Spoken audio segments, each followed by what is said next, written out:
Baby, you got my number, calling all the time. You know just how to use it to get me on the line. You know how to dial my digits like 1, 2, 3, 4, and somehow I always answer. I keep coming back for more.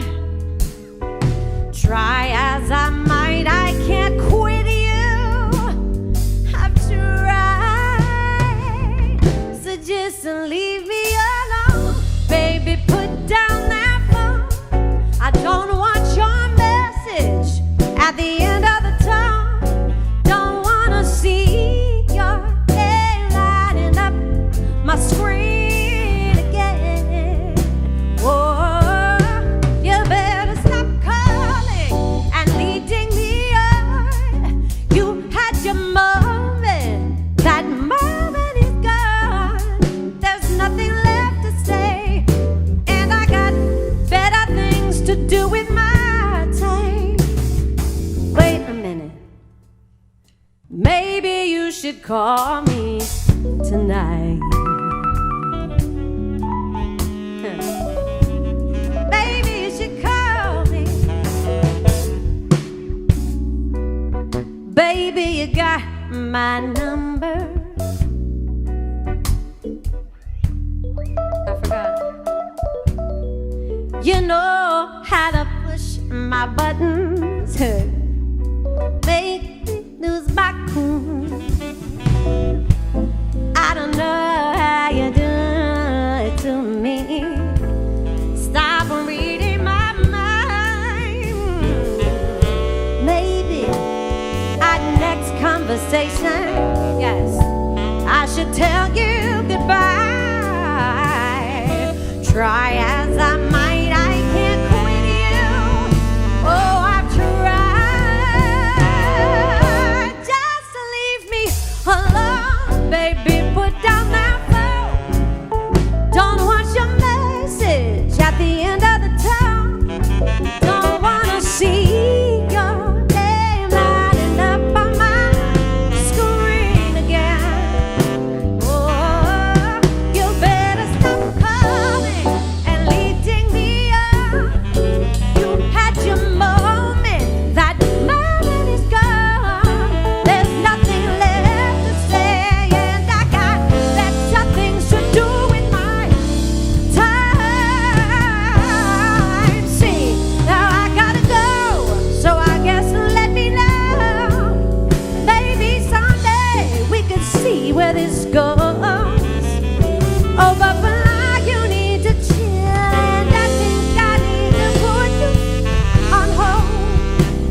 Wait a minute, maybe you should call me tonight.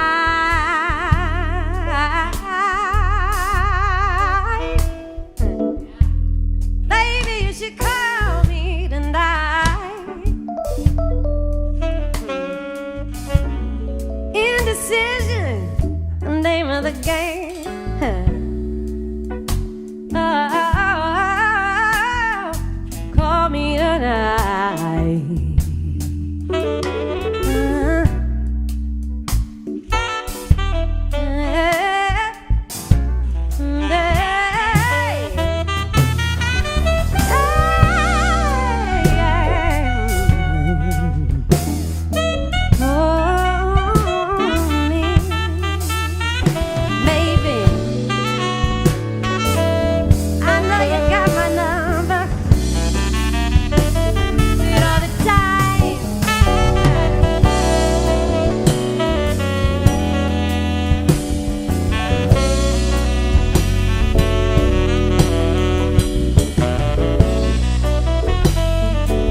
want some sweetness down in my soul. I could stand some loving, oh, so bad.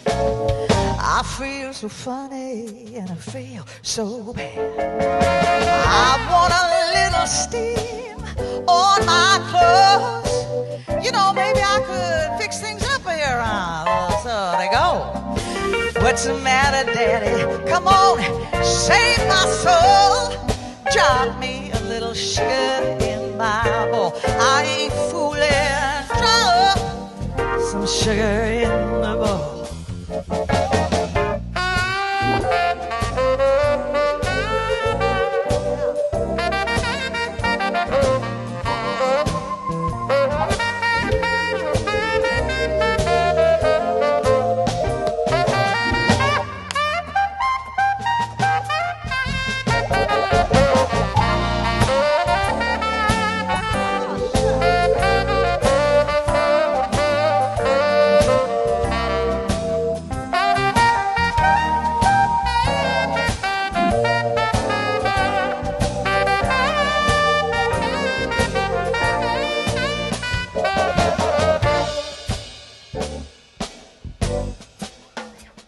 No, I don't soft shoe. You've been acting different, I've been told. Honey, I want sugar in the bowl. And I want a little steam on my clothes. Maybe we could fix things up around so they'll go and go. What's the matter, Daddy? Drop a little sugar in my bowl and I ain't fooling. Drop sugar in my bowl.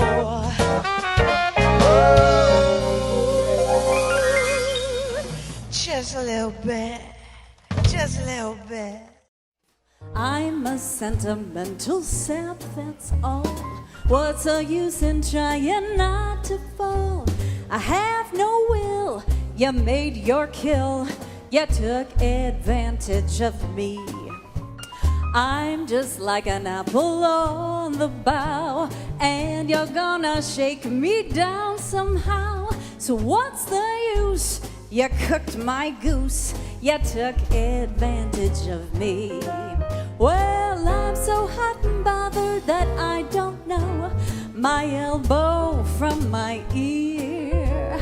I suffer something awful each time you go, and much worse when you're near. Oh, here am I with all my bridges burned, just a babe in arms where you're concerned. So lock the doors and call me yours, 'cause you took advantage of me.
the use in trying not to fall?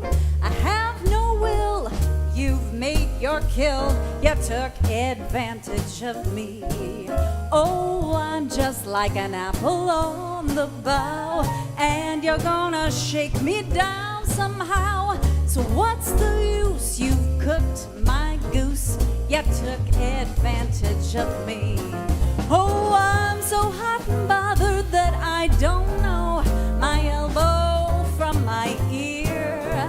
I suffer something awful each time you go, and much worse when you're near. Oh, here am I with all my bridges burned, just a babe in arms where you're concerned. Lock the doors and call me yours. You took advantage of me. Oh, you took advantage of me. Well, you took advantage of me.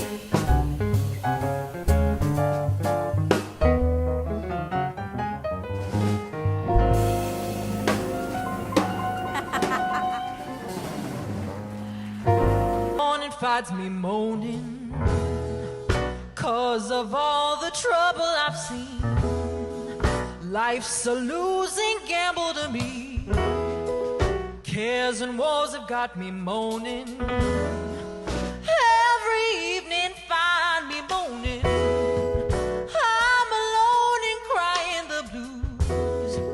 Yeah, but I'm so tired of paying these dues. Everybody knows I'm moaning. Lord, I spend plenty of days and nights alone with my grief. But I pray, really and truly pray, somebody will come and bring me relief every evening.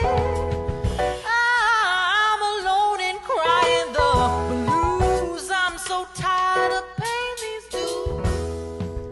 Everybody knows I'm moaning.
Every morning I've been lonely 'cause of all the trouble I see. Life's but a losing gamble to me. Cares and woes have got me moaning. Every evening I've been moaning. I'm so tired of crying. Oh, and I'm so tired of praying. Cares and woes got me moaning. Lord, I spend plenty of days and nights alone with my grief. Lord, I spend plenty of days and nights alone with my grief. Lord, I spend plenty of days and nights alone with my grief.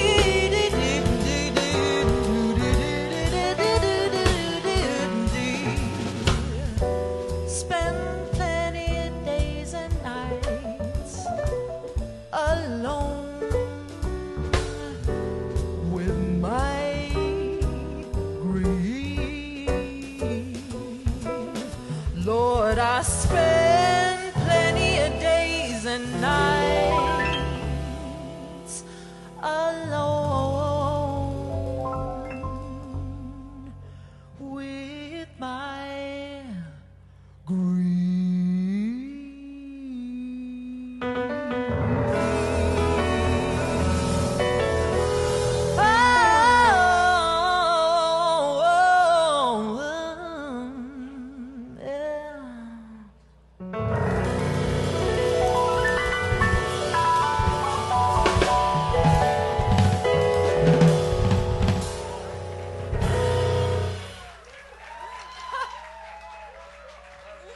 I never wanted to stop, you know?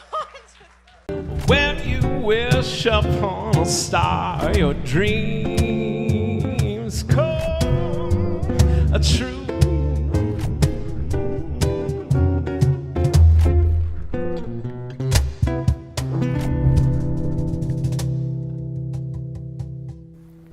Wanda? Hi. I'm Chris. Nice to meet Nice you. to meet you. We're not doing the shaking hands Totally thing, understandable. but I'm so glad to meet you and Yes. excited to learn and get to know you. Mm-hmm. So you're here in California. Mm-hmm. Now you grew up where? In New Mexico? New Mexico, yes. Small town called Las Cruces, southern New Mexico. So it's right on the border of Texas, close to El Paso, and then Juarez and all of that. So, yeah. Yeah. And now, so was it music in your house all the time when you were a kid? Tell me about this. Yes, but no jazz actually, because I'm a first generation American. So both my parents are not from the States. My mother is German and my dad's from Mozambique. So we grew up with a lot of world music and more classical, and then just things that were inspired by my parents and their lives. So Fela Kuti and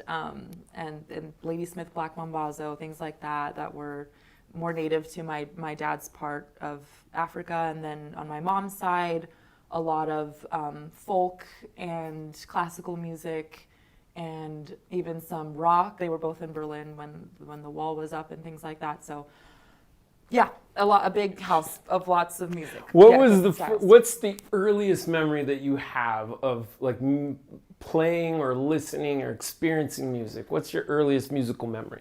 I remember being in elementary school in our choir there, and we were all so small. They actually had us do a version of Blue Skies, and I had no idea what jazz was at that time. It was fun and it was playful, so it's that kind of inspiration. Kept going throughout my jazz career. I think that playfulness to keep that alive. So I often think about my childhood self in my early days of choir and try to bring that. You didn't really know what jazz was Not back at all. then. So was there a epiphany moment where the clouds opened up and was like, what is this thing called jazz? Yeah, and it was actually really late, 2014, so I was probably like 18 or something like that.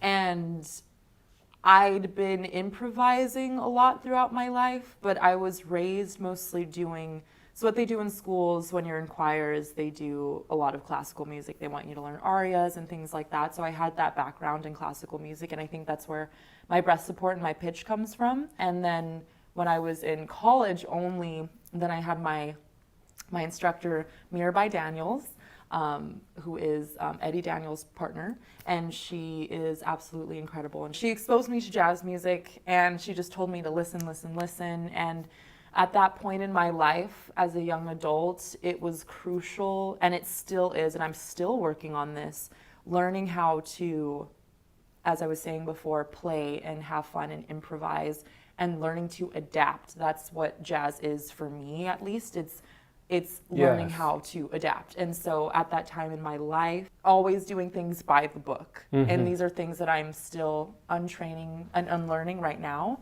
is to not just sing pretty things, not just to be beautiful, but to actually learn how to adapt in a performance situation or just making music. And that's where it's most free. And that's what drew me to jazz, is that it's a very, very free, it's the most free genre there is.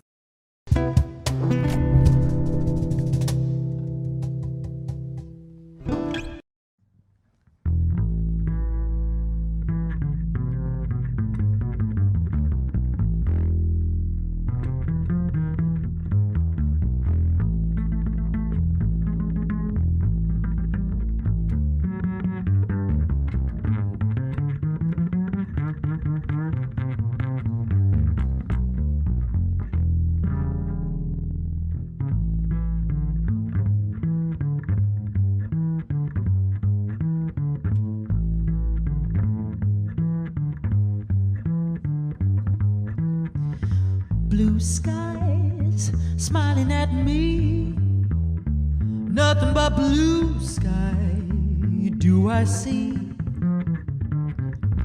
Bluebirds singing a song, nothing but bluebirds from now on. Never saw the sun shining so bright, I never saw things going so right. Noticing the days hurrying by, when you're in love, my how they fly. Blue days, all of them gone, nothing but blue sky from now on.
Josh Nelson.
Well,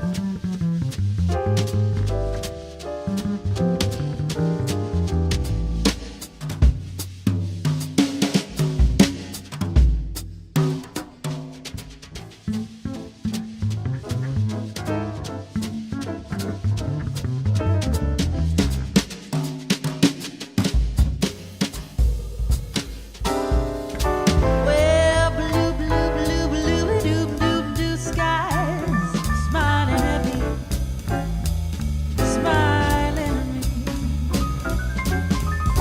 Blue days, all of them gone, nothing but blue skies from now on.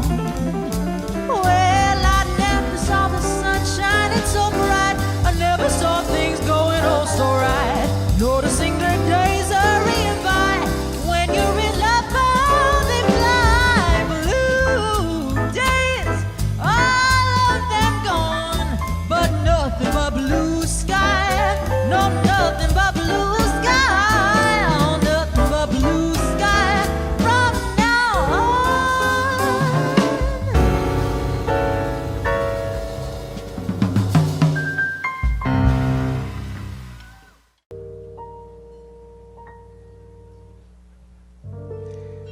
Now you say you're lonely.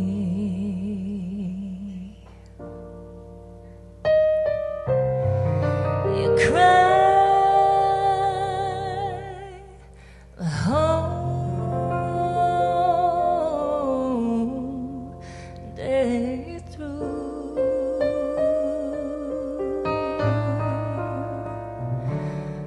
Well, you can cry me a river. You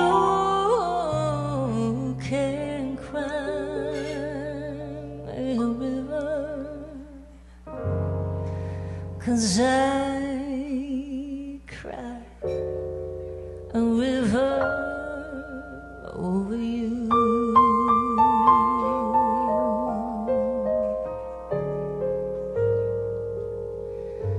Now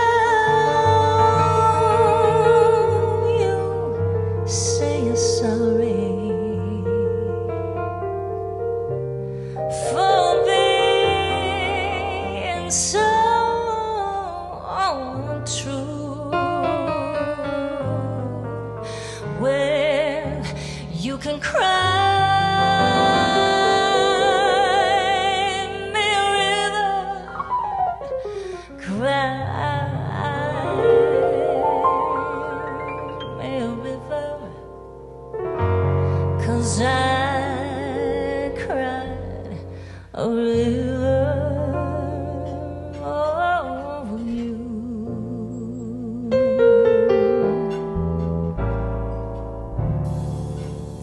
You drove me, nearly drove me out of my head.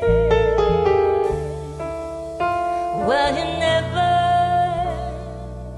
shed a tear.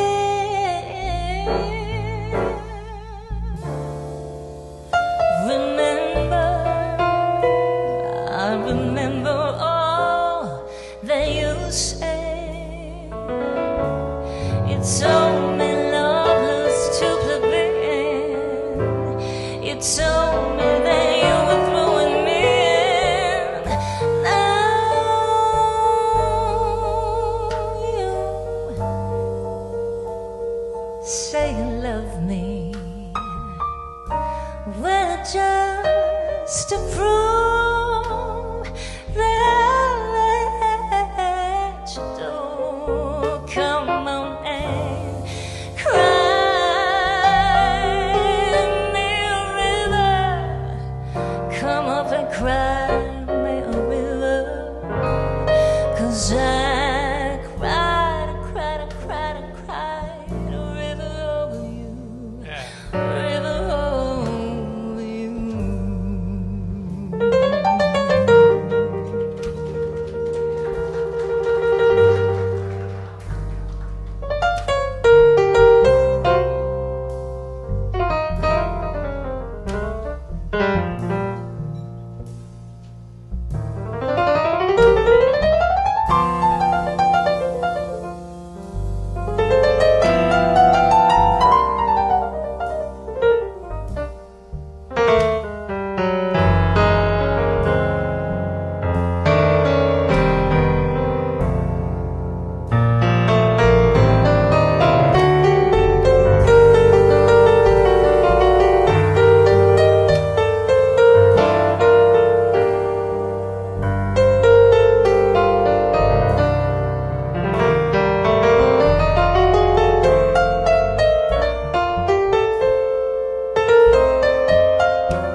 nearly drove me out of my head.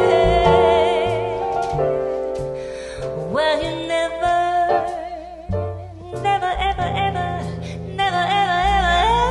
shed a tear.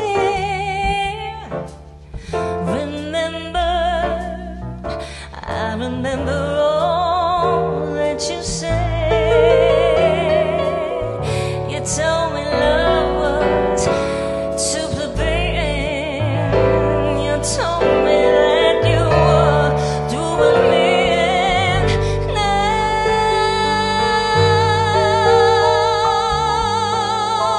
you say you love me. Well, just to prove that you do, come on and cry me a river,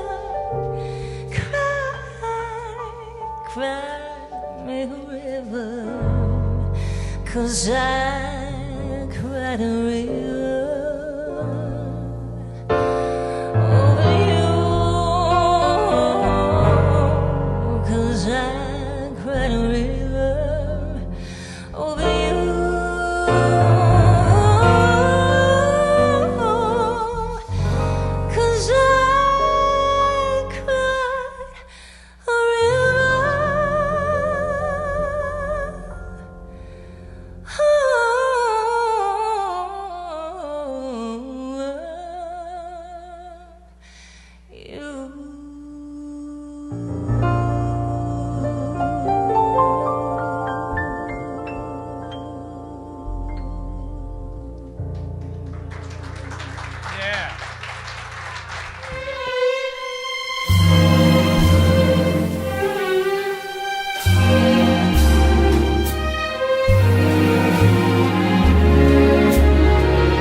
Don't shine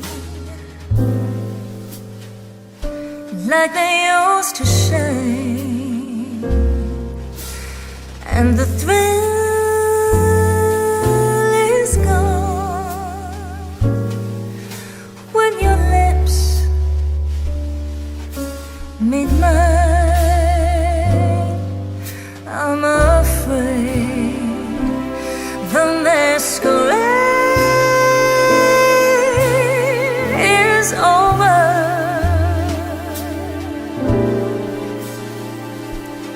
and so is love, and so is love.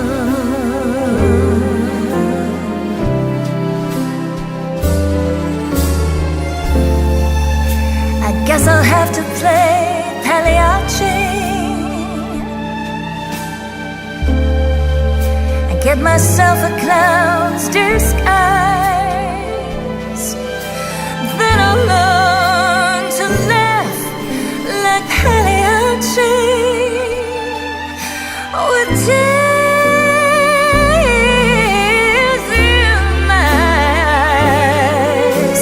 No less than the legendary Al Jarreau called Andrea Miller a brilliant young singer.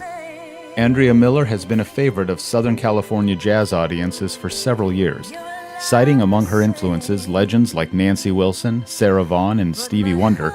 Andrea is now making a name for herself on the international jazz scene as well as the national radio airwaves. Aside from her local performance work, Andrea has headlined the Utah Arts Festival, the Salt Lake City Jazz Festival, the Newport Beach Jazz Party, the Jazz de Polanco Festival in Mexico City, Jazz at LACMA in Los Angeles, and the Newport Beach Summer Jazz Series with the Tom Kubis Big Band. She was scheduled to tour Europe, opening for Al Jarreau before his untimely passing in 2017. She's also done recording work with producers David Foster, Quincy Jones, and songwriters Alan and Marilyn Bergman, as well as recordings for Disney, Pixar, Paramount Pictures, NBC, ABC, Warner Brothers, and others. Please welcome Andrea Miller to Steamer's Jazz at JAX. So is love.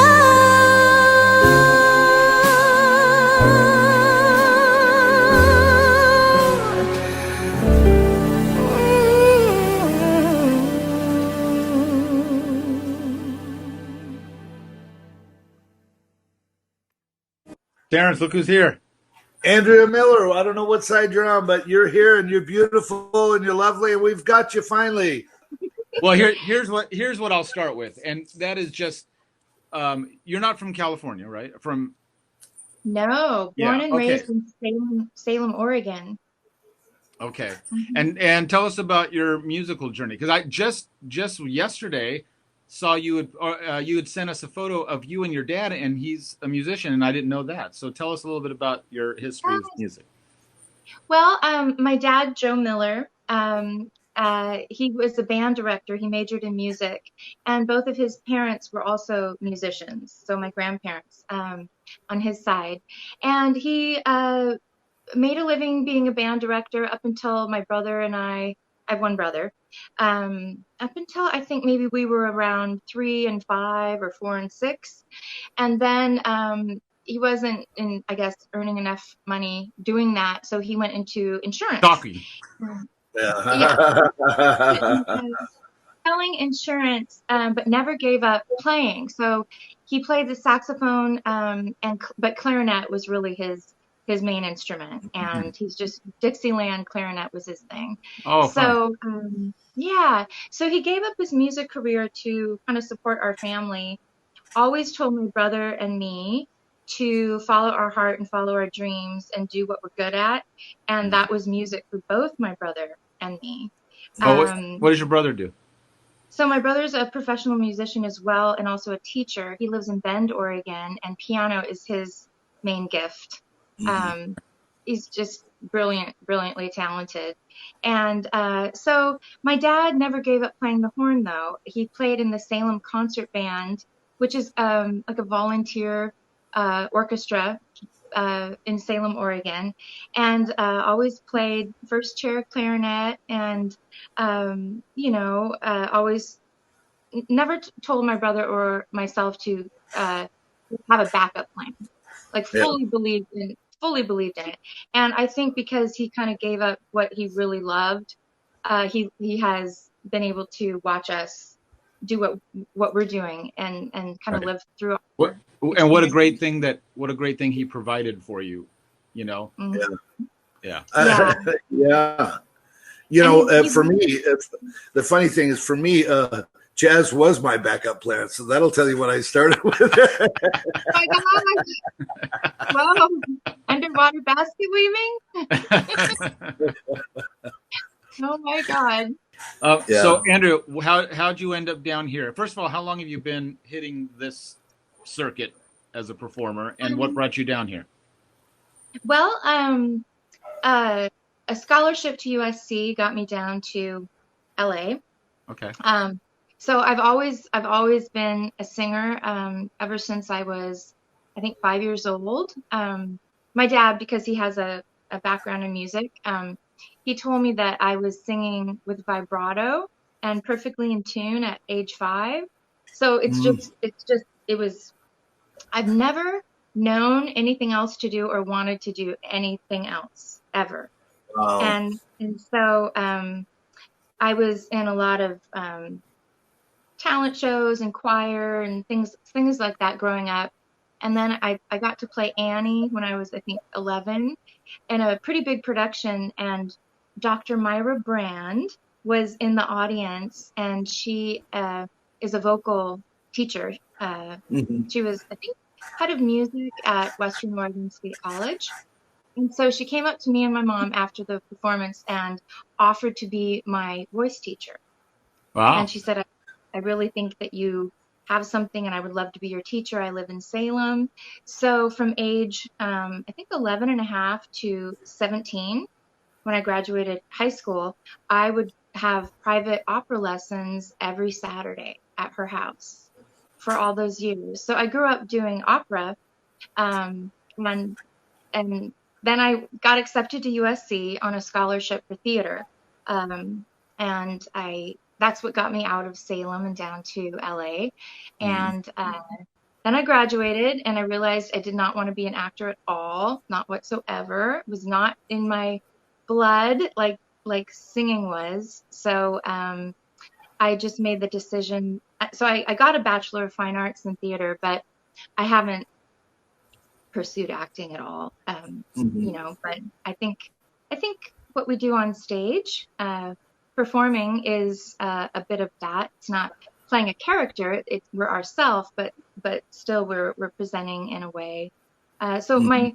once I got down to USC, and then I discovered R&B, and I discovered Stevie Wonder and the Isley Brothers, and all, like, my whole musical world just exploded with everything. And then my older brother Aaron was sending me mixtapes of Pink Floyd and Zeppelin, and like I wasn't a sheltered child, but I just grew up doing opera and ballet, and like didn't go out on dates or Mhm. anything. So I was kind of late to the scene of discovering all sorts of other music. So then I did, but I always grew up listening to jazz because of my dad. So I would listen to Benny Goodman and Rhapsody in Blue and Errol Garner concert by the sea. He would play every weekend. So it was always in my head. And then when I was in high school, for a birthday present, my parents got me the Linda Ronstadt Nelson Riddle Orchestra three Mm. album, Right. all standards, and I learned all of them, and Yeah. would like practice them in the garage with the door down, so it had good acoustics. That So, was actually a really important album in the 80s. It Oh really yeah. reintroduced a lot of people to that music. hmm yeah, and it was done so well. So then, um, I did singer-songwriter original music for a long time, and pop and R&B, and then I got really, really, really burnt out on it about 15 years ago. And I said, okay, now what? I have this opera background. I can I just felt like I hit a wall with R&B and pop and my own music. I'm not the strongest songwriter, but I was giving it a go. And then I was just so frustrated with what I should do with, I don't want to say my gift, but what I am put here to do is what I believe it's my only real goal in life, is just to be the Mhm. best thing I can be, and do it in the best way that I can. So I was real frustrated with artistically what to do next. And I had a drama log, and I looked in the back of it, and it was open mic night tonight at the Money Tree in Toluca Oh, I Lake. remember that. The I Money remember Tree, the tree. Yeah. this great jazz club. So I think it was probably 2002 or Let, 2000. let's rephrase that. It was kind of a horrible jazz club, but really Yes. great musicians. But really great musicians played there. Yeah, yeah, It you're was that was a high class place for me when I was drinking. You know. It was so much fun. Yeah, it So was I great. lived really close. So I thought, okay. And I walked in, and Frank Wilson was on drums. Clarence Robinson was on bass, and Eddie Olivieri was on piano. Yep. And I walked Yep. in, and I thought, oh my gosh, okay, this feels good. And then I signed up for the open mic, and I signed up with around midnight. And okay, if people are watching that aren't familiar with that song, it's not a singer's easiest song in the world to, especially if you've never heard him. And so I remember that they called my name and they said, "Are you sure you want to sing this?" And I said, "Oh yeah." It was on the Nelson Riddle Linda Ronstadt album, right? And I'd Right. learned Yeah. yeah. So anyway, that began the past, I guess, 17-year journey that Mhm. I've never looked back on, of my Mhm. world of jazz. It took a while for me to get to it, and then once I found it, it was like Cinderella's slipper. It just, Yep. I thought, oh, I'm home. This is what yeah.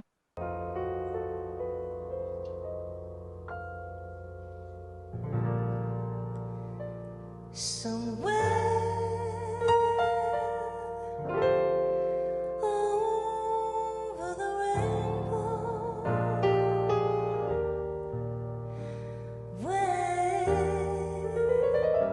way up high,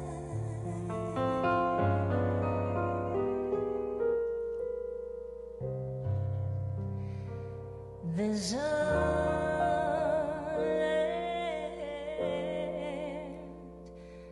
heard her just once in a lullaby.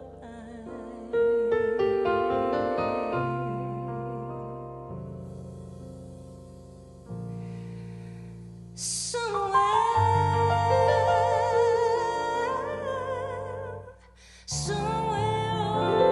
over the rainbow,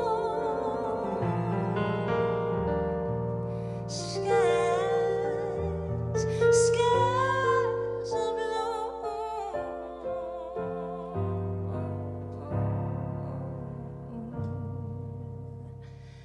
and the dreams that you dare to dream, they really do come true.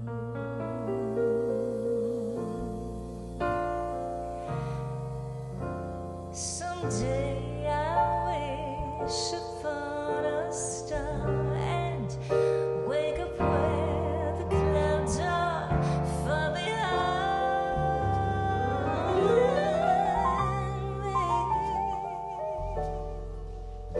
where troubles melt like lemon drops, way above the chimney tops. That's where you'll find me, somewhere over the rainbow.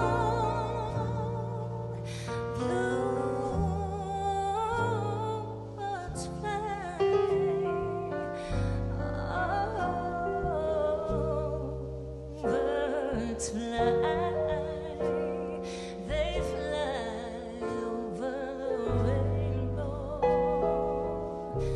Why, oh, why can't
someday I wish upon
lazy afternoon, and the beetle bugs are zooming, and the tulip trees are blooming, and there's not another human in view but us two.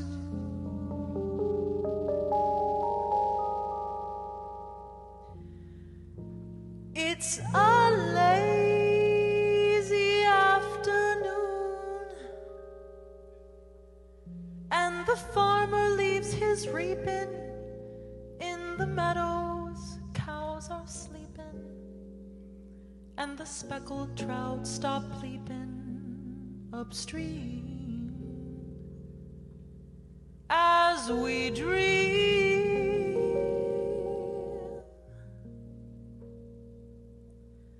A fat pink cloud hangs over the hill, unfolding like a rose. If you hold my hand and sit real still, you can hear the grass as it grows.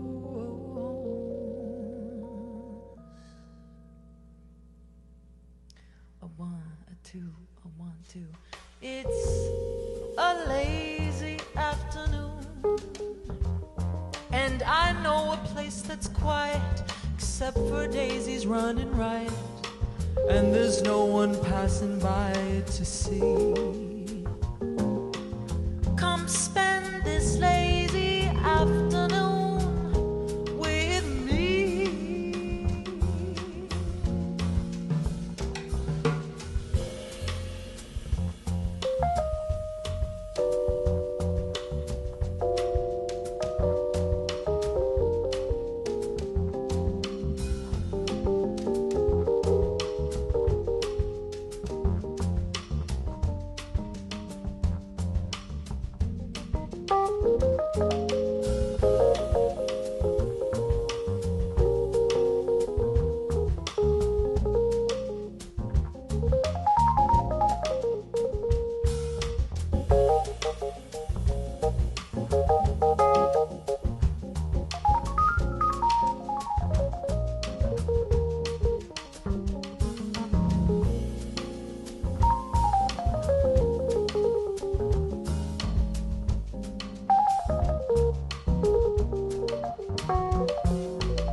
Stop leaping upstream as we dream.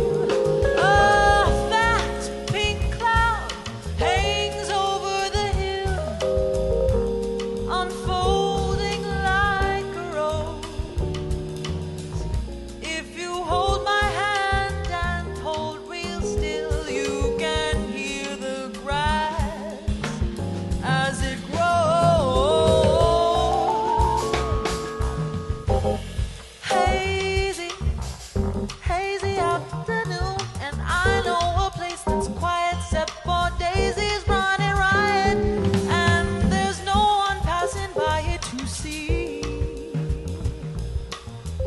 spend this lazy, lazy afternoon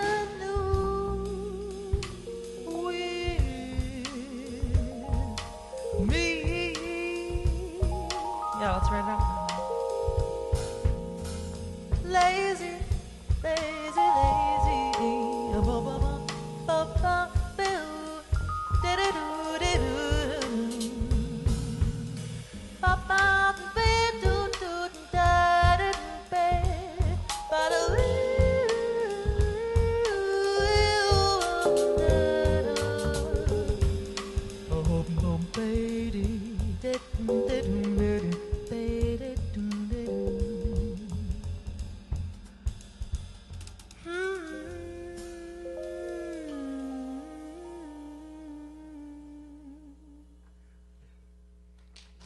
When you wish upon a star, your dreams come true.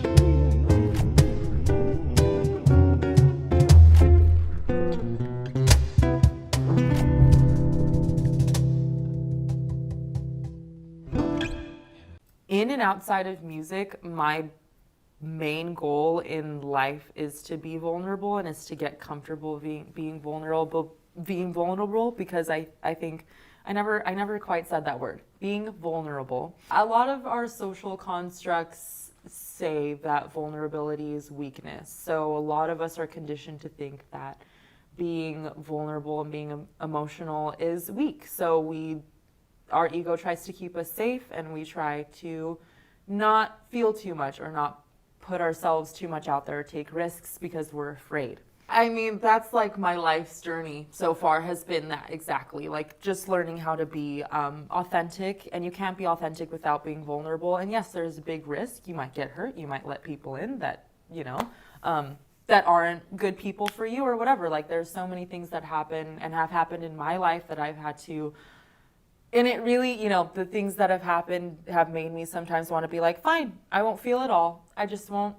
That's the solution, right? Is to just not. Tell me about a moment like that. Go into that, because I can see it in your face. You're like, oh, so tell me what that situation was. Well, I mean, I don't know if it's too deep, but oh, come on, let's go there. Let's do it. I have a complicated relationship with men. Sure.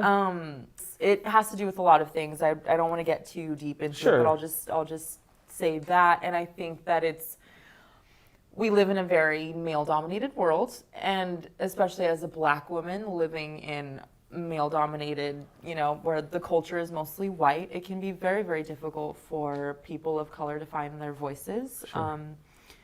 And to come at it in a way that's less like an anger of like, I want to be heard, and more from a way of like, this is rawness and I want to be heard. So I've always come from the way that's very respectful, and that comes through in my performance too, that I'm trying to actually work myself into a place of a little bit more sass, a little bit more drive, and it's that aggression that is very, it's so appealing, and it's part of performance. Sure.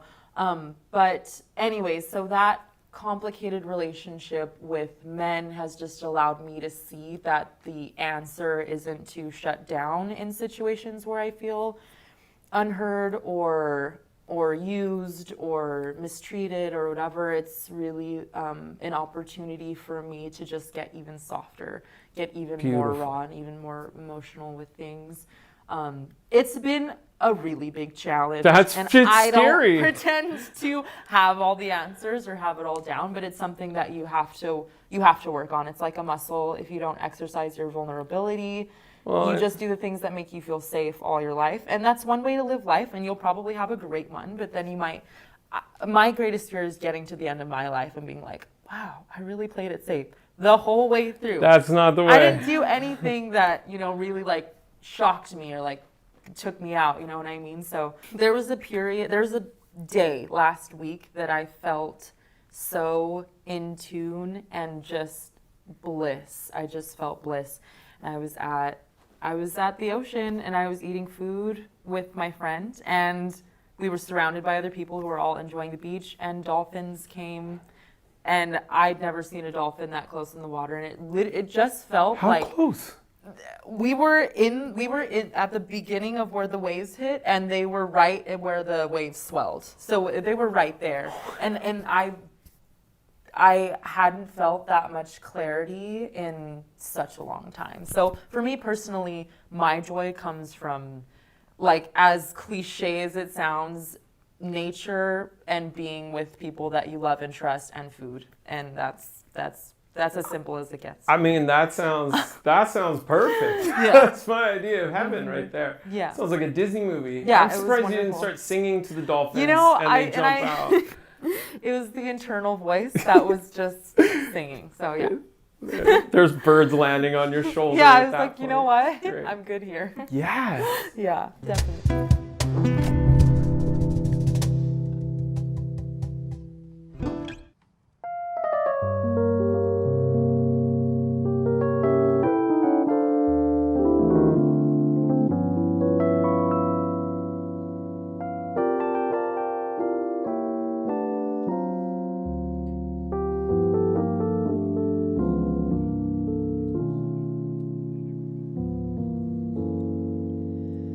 The touch of your lips upon my brow,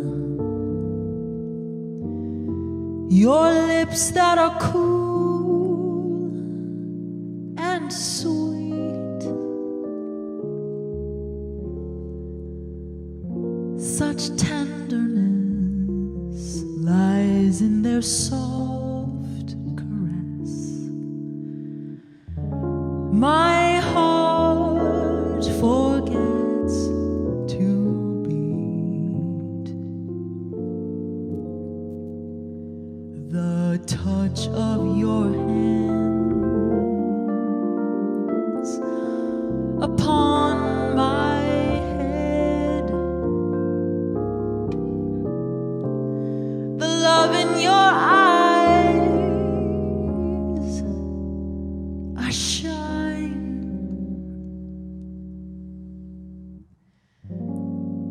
And now at last, the moment divine,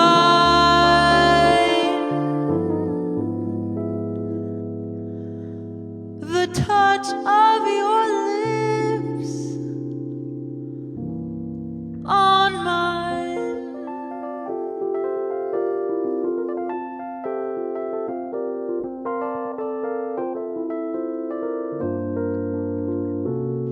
The touch of your lips upon my brow,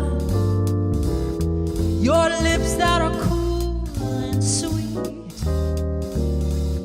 such tenderness lies in their soft caress. My heart forgets to beat.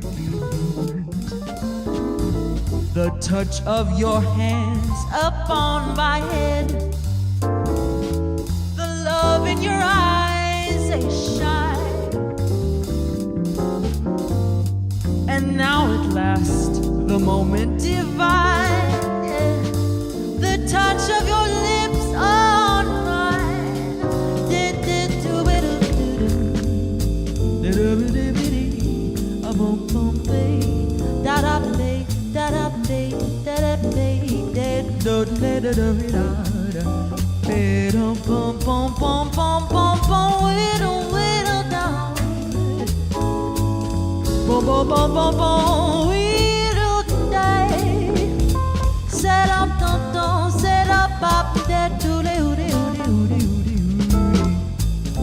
Bom bom bom bom, some little bit of bom, let it die. Bom bom bom bom, we bom we all they don't it die. Bom bom bom, do let it die. Let it.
Such tenderness lies in their soft caress.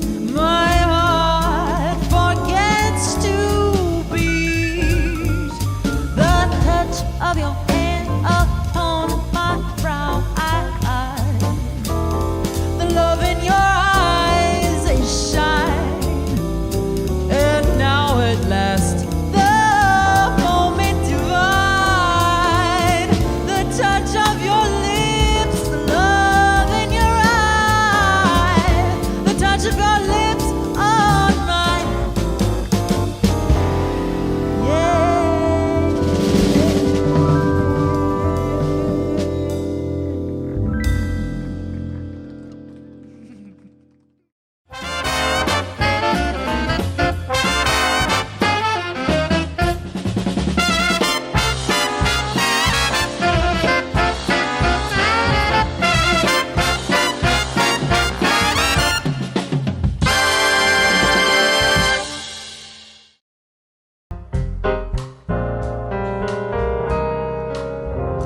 Are we really happy in this lonely game we play? Looking for words to say, searching but not finding, understanding anyway. We're lost in this masquerade.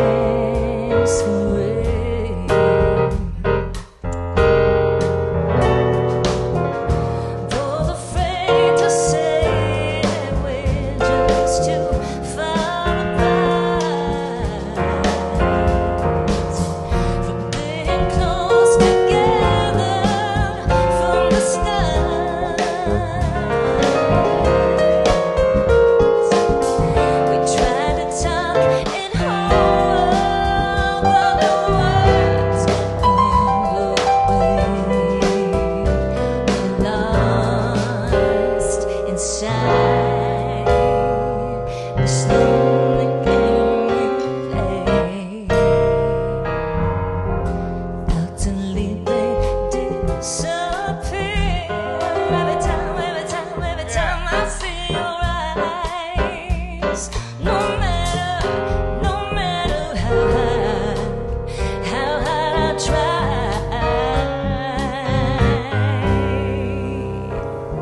to understand the reason why we carry on this way.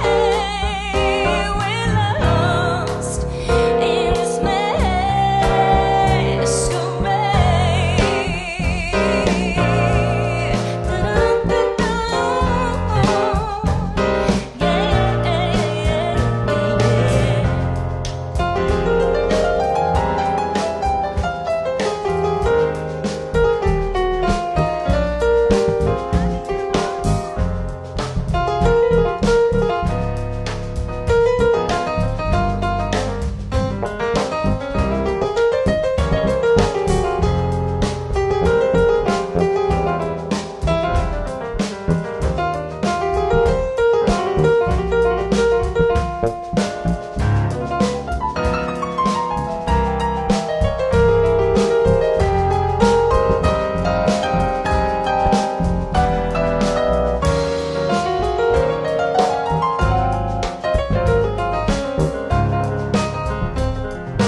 What I love so much about jazz is the improvisational element, and there's never like a hit the wall point of, well, I guess I've tapped out and where else can you can I mean there's it's limitless. Always room to discover more, right? Well, I'm gonna do like Tony doesn't interrupt. I was gonna say that for those of you who are not familiar with Andrea, and she's very modest about her abilities and her talents and her stage presence, but it is quite mesmerizing.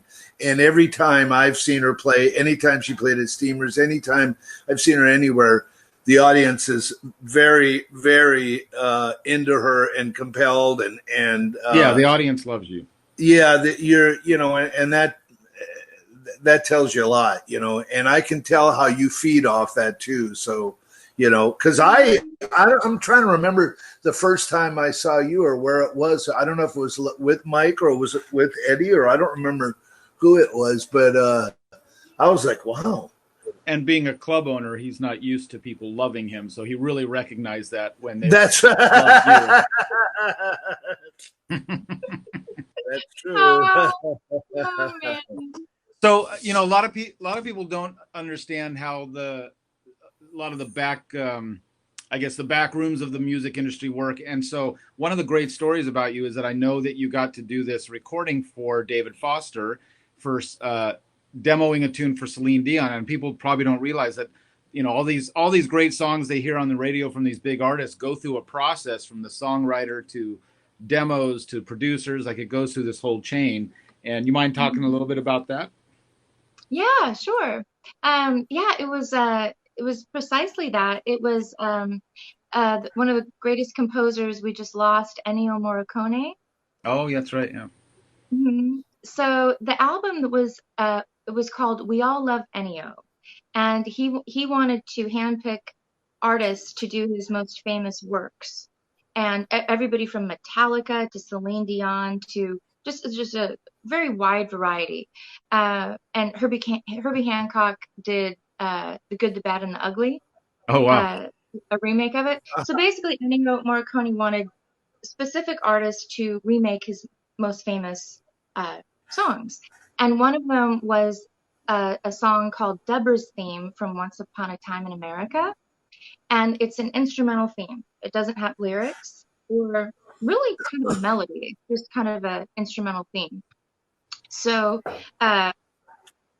Ennio called up Quincy Jones. They're very close apparently. And meanwhile, let's do a little backup. I had a day job up in LA when I lived there, where I worked for a concert promoter, part-time, right out of college, and then part-time, like it dwindled down to like once a week. And he was representing Ennio at this time, and so he's instrumental, pun intended, to the story. So Ennio wanted Celine Dion to sing Deborah's Theme, and he wanted Quincy Jones to produce it and Alan and Marilyn Bergman to write the lyrics. And so okay, so then he calls me, my concert promoter employer called me and said, "Hey, Andrea, I'm working on this project and for Celine Dion, and I've got the Bergmans working on it, and Quincy's signed on, and Celine is requesting a vocal demo. You want to do it?" I said, "Oh," so it was the perfect example of being in the right place at the right time. Right. But and in pretty good company. Yeah. Yeah. Having the skill to do it and a good relationship with my employer, who I've known for so long, and so it was just the perfect little matchup of events. Right. So yeah, so the next thing I know, okay, so Celine does not read music apparently, so she needed to, opposite of me, like it's very hard if somebody sends me something that they want me to demo and if they don't send me a chart. I need to see the melody. Interesting. Easier Yeah. than listening, but she's a listener. She apparently learns by ear. So next thing I know, I'm with the Bergmans, Alan and Marilyn. So we demoed the tune with my friend Stephen Boyd, who I had made an album with during that time, at his studio, like in Reseda area, and the Bergmans are coming over and they're writing the lyrics and they're having me sing it. And then flash forward to then Quincy has to go out of town to an awards event in Atlantic City. So he calls up David Foster and says, "Will you handle this demo session that I've got to do this weekend?" Next thing I know, I'm now at David Foster's studio with the Bergmans again. And it's just crazy. So I got to do the demo and David played on it. And the Bergmans were there. And it was really cool to watch how much care they put into every lyric, and my delivery of it. They would say, "Oh no, don't enter it, no, like, well, just wait, and now come in." They were kind of conducting the session. So it that's how it all came about. And then my Were you employer, nervous? okay, this is so funny. I'm nervous. I was nervous for your show right now tonight. Yeah. Because I feel so strange just being by myself in my apartment, and it's so weird. But this calm comes over you when you're in your element of doing what you really know how to do well, Right. and you know that's what you do. Like I've never done this before, so I was a little nervous. Yeah. But when that happened, I remember thinking that I would be nervous, but I wasn't. I Yeah. wasn't. And I I've was had that so experience. happy. I've had that experience too, where sometimes these big heady things are just, you're really relaxed because it's like that. It's like you feel like this is where you're supposed to be. And then simple things like, you know, where I get probably the most nervous is anytime somebody asks me to play at their wedding. Like during the ceremony, I hate playing. Please don't ask me. I hate playing trumpet at weddings because Oh my gosh. I'm so in my head that one little crack note on some little melody is going to be on video for them for the rest of their That's right. life. Yeah. Oh, that's I right. just Yeah. can't shake it. I hate that. I am not Yeah. available for weddings, guys. No. But I totally But get you that. I get that. But what I think what I was kind of getting at, and of course it goes along with being nervous, but this was a door opening for you, a great opportunity. At any point during that time, did you doubt your capabilities, or your knowing that, or think that you may choke, or you just knew you're going to hit it? No. I knew the song like the back of my hand. Yep. And this is kind of funny. This is worth a little side note. So I got invited. So I learned the song, I mean, note for note, and I read music, so I knew exactly what every note was. And Ennio had sent a note to everybody that there were to be no melodic changes at all. Like, do not change the melody whatsoever, or else it's in the garbage can. You'd have to redo it. And so I got invited to the real recording session. It was in Las Vegas. And so Celine's there, and Renee, her husband, who was alive at the time. And now Quincy's back in the picture. So he's pretty, behind the board. And the Bergmans are there. And Jerry Hay, he was the musical director for the session. And all these heavyweights are there. And I'm just a little person in the back on the couch. So Celine is singing, and she's singing, and she's singing, and she has a question at one point, and she said, is this the melody? And she did it was incorrect. It was like from a C down to a D, but it was a C to a C. It was an octave is the way the melody was written. And so Jerry Hay looked at his chart and said, yep, that's it. It's a C to a D. And so I knew that there's probably hundreds. I don't know how much money it cost for that session, but Right. tens of thousands for that, Yeah. and her fee and all that. And so they were about to go forward, and I said, excuse me. The whole room turns. I said it's actually an octave. It's an octave. And everybody said, what? And the Bergmans knew me. The Bergmans had my back. And so they said, are you sure, honey? I said, yeah, if you look at the original chart, it's an octave. I'm sure of it. And Jerry Hay was like, well, that's not what my chart says. And we recorded the orchestra. So Celine, carry on. And then the Bergmans got out the original sheet music, and they said, no, she's right. It's an octave. And so, back to there wasn't a moment that I choked vocally, but there was a moment that I could have choked. It was my responsibility, I felt, to tell. Good. That's good. Yeah, that would be a very nerve-wracking moment. Yeah.